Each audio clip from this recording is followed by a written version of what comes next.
I'm sure Mario would donate his coins to help sick kids if he could, but since that's impossible, that's why Extra Life exists. Game day is in November, but you can help the Children's Hospital of Wisconsin by clicking the link in the description and donating today. This is the start of my evolution. No, not the Mario hat, you dingus!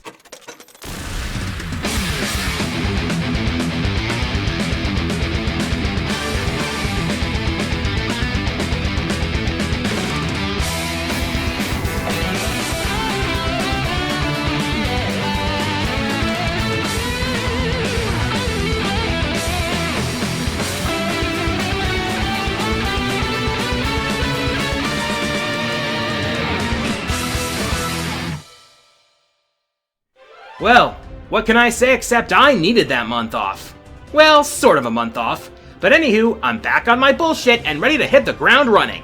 And what better way than by revisiting what has been proven to work? My double top 5 on Bowser still remains the most viewed video on my channel for some reason. Hey, I guess that proves that Mario sells. So I guess it's time for me to be a spineless shill for the man in red again. And by again, I mean actually talking about Mario himself this time. Real talk though, the Mario series has done a ton for gaming, and his 3D platformers are among the best, thanks in no small part to their usually great level design. So today, Mario 64, Sunshine, both Galaxy games, and Odyssey each bring their 2 best worlds up to the hot plate to find which ones pass my Gordon Ramsay level inspection. It all comes down to which ones deliver what I enjoy most in a level. So respect my onion, and I will in turn respect the pineapple you put on your pizza. Everybody has the right to be wrong once in a while. I've done it myself plenty of times. Anyway, I hope you've had lots of spaghetti! It's game time! Oh hey, already I can demonstrate one of the many times I've been wrong! Yeah, in some cases it works, but in others it backfires horribly. Yeah, I used to think of Throwback Galaxy as nothing more than a lazy copy-paste for the sake of thick, juicy nostalgia. Young me was so naive. I was 29. Truth is, faithfully recreating a level from your franchise's first 3D adventure using a new game's mechanics isn't exactly easy.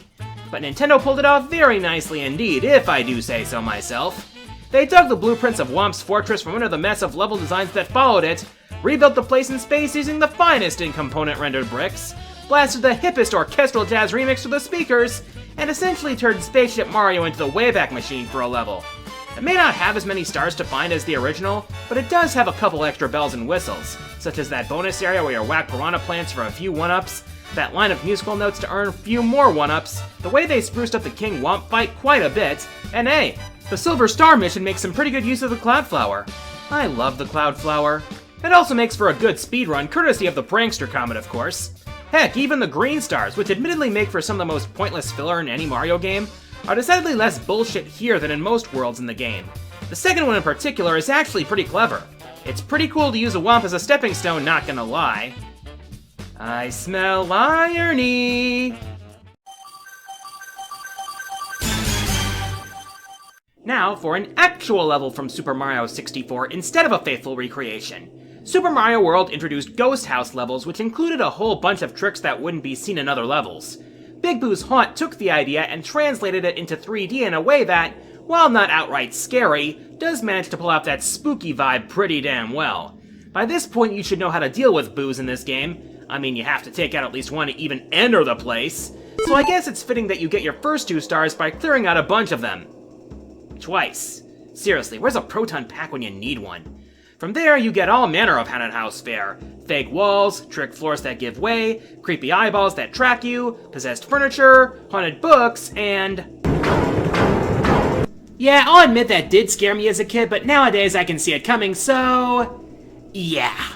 The atmosphere gives the look of a haunted house especially well, with the eerie set pieces like the moonlight coming in through the windows and the absolutely dreary visuals of the mansion itself. Not to mention that the music is also appropriately creepy. You can really tell what they were going for in this one. The objectives in this stage also appeal to the whole aesthetic of the level. You need to approach it like an actual haunted house. If you just charge in like a berserker, you're gonna find yourself getting in trouble. You have to show the proper degree of caution to avoid getting spooked. The bad guys ain't wearing a cheap rubber mask, and Scooby Snacks ain't gonna help you here. Have fun, Thrill Seeker!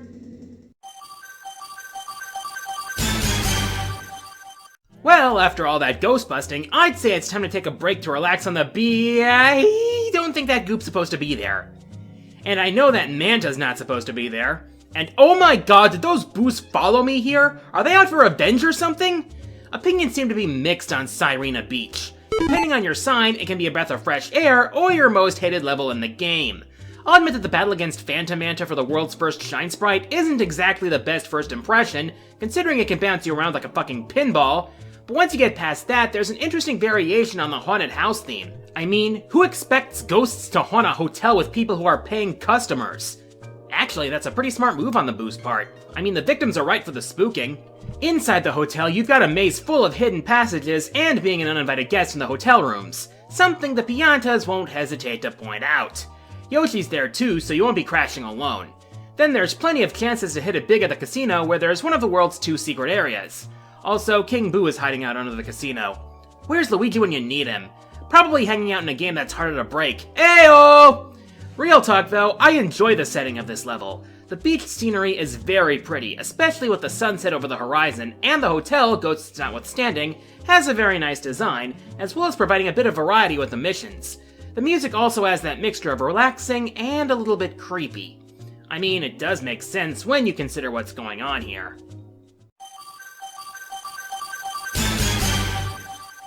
Hey, remember that original trailer for that one Sonic Boom game? The one about fire and ice that people were making jokes about? Well, my answer to that question actually happened in Galaxy 1. Freezeflame Galaxy is one of those levels where the contrast between the two conflicting elements is handled exceptionally well. First, you have an ice level where you put Mario's Olympic skating skills to use. It's canon, you know. Not to mention, you've got the ice flower letting you literally create platforms below your feet. Yeah, the fight with Baron Burr is kinda meh, but it works for what it's worth. There's also another star at the top of the mountain which has you using the ever-loving fire flower to take out snowmen. Now that's just mean. What did those snowmen ever do to you? The fire section that follows makes great use of the fire theme, giving you the classic torch lighting shtick, along with some well-designed platforming with the use of gravity, rotating platforms, and the ever-present danger of lava. It's not the first level in game to use both fire and ice. After all, Banjo-Tooie did it with Hailfire Peaks, but Freezeflame did something that Hailfire didn't. It gave us a true combination of these elements. This is video game logic at its finest, people. Alternating between the fire and ice areas until you get to the final stretch where you literally ice skate across lava using the ice flower. You can't even! I just love how this level plays with the duality of fire and ice in a way that works so well. First one, then the other, and finally both at once. The music also adapts to which element you're working in, which is something I can always appreciate, especially when both versions add to the atmosphere. And I can say that the visuals look great on both sides of the coin, and especially in the combined area with the contrast between the fire and the ice. By all accounts, it shouldn't work, but video games can make the impossible possible.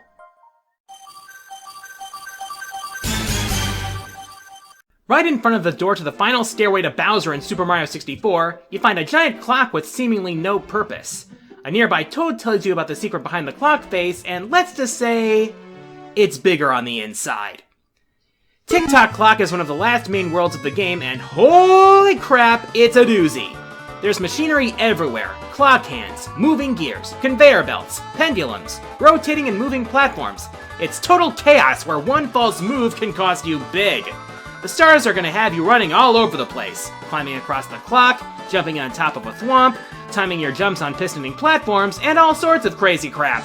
And the music for this world, despite having been heard before, fits the frantic pace of the level perfectly. I'll admit it's not as colorful as some of the worlds in other games and even 64 itself, but what it lacks in vibrance, it more than makes up for in mechanical brilliance. Especially because of one particular gimmick that's implemented before you even enter the level. The position of the minute hand determines the speed of the mechanics within the world. Enter at high noon, and Zawarudo happens! Enter on 3, and everything moves at 3 miles an hour. You'll need it moving for some of the stars, not gonna lie. Enter at 6, and everything becomes more random than the old YouTube poop videos. And enter at 9, and Made in Heaven suddenly activates. In other words, this level can be as chaotic as you want it to be. And I'm a fan of being able to pick your difficulty, even in more subtle ways. And then they made Tick-Tock Clock into one of the best tracks in Mario Kart DS, which later got remade as one of the best tracks in Mario Kart 8. Man, someone at Nintendo must be a serious Whovian. One of the advantages of having more and smaller galaxies was that Galaxy 2 had a lot more opportunities for fresh ideas. While some of them were retreads of ideas introduced in the first Galaxy game, which makes sense considering the game started out as an expansion in the first place, there were some apples that fell further from the tree than others. Case in point, Cosmic Cove Galaxy. This place takes into account two things that the Galaxy games get right that are usually hated in other games: water physics and ice physics. The level starts out with you grabbing a shell and diving in, and knowing how well this worked in the first game, that's definitely a good sign right there. It's just so smooth and easy to control, like a little handheld submarine. Then you see that switch out in the middle of the lake, and as everybody knows, switch plus but equals something happening. And all of a sudden, summer becomes winter. As in ice. I mean, you weren't gonna get up those waterfalls by swimming up them, were you? Then you've gotta save a trapped Luma by swimming through an underground cavern leading to gravity-defying ponds, followed by drilling an underground spring, and a bunny chase across the ice on yet another planet. Aside from how it integrates the well-done ice and water controls of the Galaxy games, another thing I love about this level is just how pretty it is.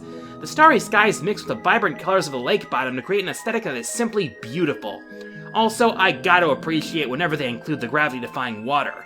The music is also very relaxing, but yet also has an air of mystery about it, possibly alluding to the level's unique nature. And I appreciate how well the missions make use of this theme here. It's not so much one single element that stands out here, but the combination of the various factors that make this level work. One minute you got a water park swimming pool, next thing you know, you have the practice ring for the Milwaukee Admirals. I'm not gonna lie, I've been raised on Mario, so I've seen the ongoing feud between the plucky plumber and his spiked nemesis for the vast majority of my life. But there's something that I haven't let my mind dwell on until fairly recently. Bowser is fucking loaded! Seriously, how else do you explain all those castles, machines, and doom ships? But it didn't really hit me just how much loot Bowser's been hoarding until I saw his castle in Super Mario Odyssey. So yeah, Bowser wasn't satisfied with just being the king. Judging from his pimped out crib, he decided to become a full-on daimyo. And his new temple is just like something straight out of a high-budget samurai flick. Seriously, this level is just so Japanese that it's amazing. The oblong coins, the Hanabi fireworks, the Jizo statues, the mini-level on a folding screen, the samurai and judo costumes for Mario, the lanterns, the banners, the bonsai garden in the main courtyard, complete with a koi pond. At least I think that's a koi pond. The stone-slamming Oni creatures, the woodpeckers with the military Jingasa hats, the Goombas with the straw Jingasa hats, the standoff with Bowser on the roof, again, samurai movie, the music. Oh my god, the music! It's just sublime. This aesthetic is simply breathtaking and goes all out with the samurai theme to the fucking hilt of a katana. Everything is surprisingly vibrant for a Bowser castle, with green, red, and gold being the prominent colors.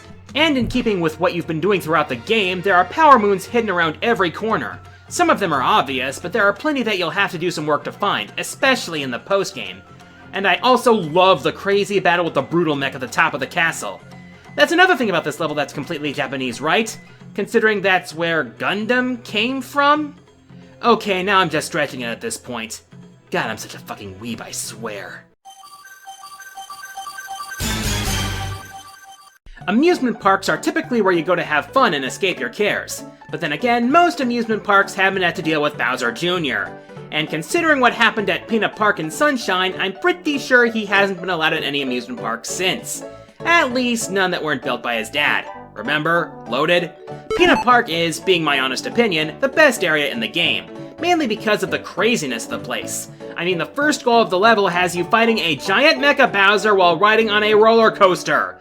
That is freaking insane, not to mention a great battle in itself.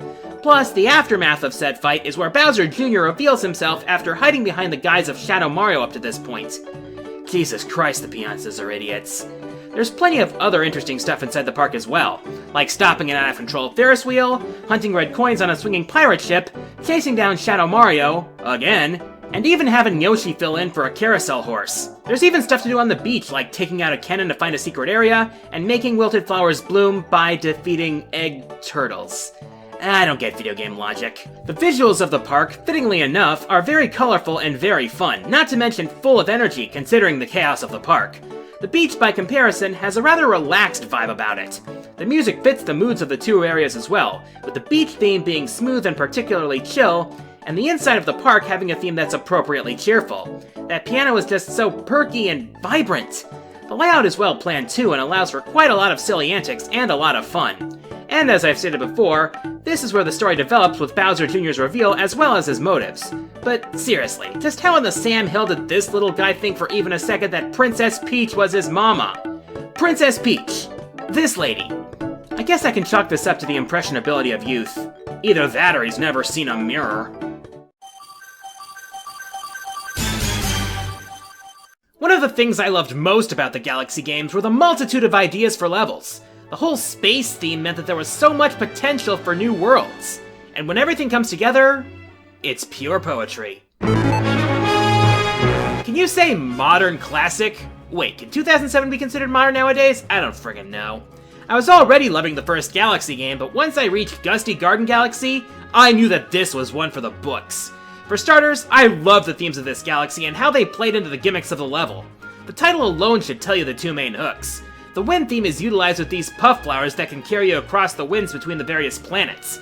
And there are plenty of flowers on these planets, which of course includes piranha plants. Some of them even spawn climbing vines and launch stars when you knock them out. There's even some planets that are apples which you cross by getting a caterpillar to eat through them.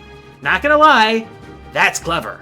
These gimmicks will serve you well as you chase down a rabbit, take care of some pesky moles, and navigate the forces of gravity across blocks and platforms in the sky. The boss fight against Major Burrows is also pretty fun, and taking out the lesser moles helps you prepare for the fight ahead, which I really appreciate.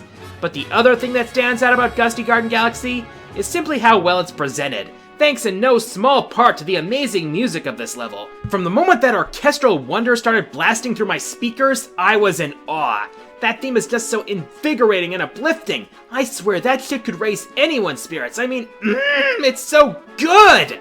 And the visuals are just breathtaking. The planets are just beautifully rendered with all the flowers and the colors, and it's just gorgeous! And the stars across the daylit sky are the cherry on top. I could just stare at that sky for hours, I swear. This is an ideal example of the artistic brilliance that Galaxy delivered for one of the best games in the series. You just can't go wrong with flowers in springtime, even in space. At least I hope it's spring by the time I upload this. Living in the northern US, it's hard to tell sometimes. Super Mario Odyssey has found a place in the hearts of many a Mario fan, myself included, because of everything it does. From the open level design, to the presentation of the various kingdoms, to the gameplay possibilities presented by the capture mechanic, this entire game was a joy, especially in the case of one particular kingdom. And let me level with you all for a second. This was love at first trailer. From the instant I saw New Donk City in the reveal of Odyssey, I could not wait to get in on this. And now that I've played through the game, I can tell you, the Metro Kingdom is my goddamn aesthetic. Everything from presentation, to level design, to all the stuff you can do, this world absolutely nails it. I mean, when your first order of business is commandeering tanks to save the city from a kaiju centipede in the pouring rain, you know you're in for something special. But the true charm of the city becomes crystal clear, along with the weather, once things open up. Unlike a certain other city featuring somewhat realistic people in a franchise known for cartoony characters, this city is actually incredibly fun to explore. It's just so much fun climbing buildings, looking out over the city and doo-hoo-hoo, I feel like a kid again! And in terms of presentation and that jazzy daytime theme, it really feels like a video game representation of New York. From the taxis, to the crowds, to the T-Rex chasing you down. Wait, what? Not to mention there's all sorts of stuff to do. From the jump rope challenge, to the RC cars, to wandering through teeming crowds for the sake of a power moon. I also absolutely love how this city is just one huge homage to Donkey Kong. You know, the game that launched Mario's career. The street signs have names of characters from DK games on them. The girders are reminiscent of the arcade classic, and Mayor Pauline is looking fine as ever. She's certainly come a long way from being a damsel in distress. But the icing on this absolutely delicious cake was the amazing festival, where the city literally rolls out the red carpet for our hero in a side-scrolling celebration of his roots, while Jump Up Superstar is being sung in the background. It's moments like these that keep me playing games. This presentation, this variety, this attention to detail, this absolute feeling of joy that's kept me with Mario and Nintendo for all these years. Never change, Mario. Please? I don't think I can deal with an edgy reboot. I'm the Quarter Guy, and there's just so much I love about Super Mario Odyssey that it's knocked Galaxy off its perch as my favorite Mario game. But it kinda makes me wonder, just what the hell are they gonna do for an encore?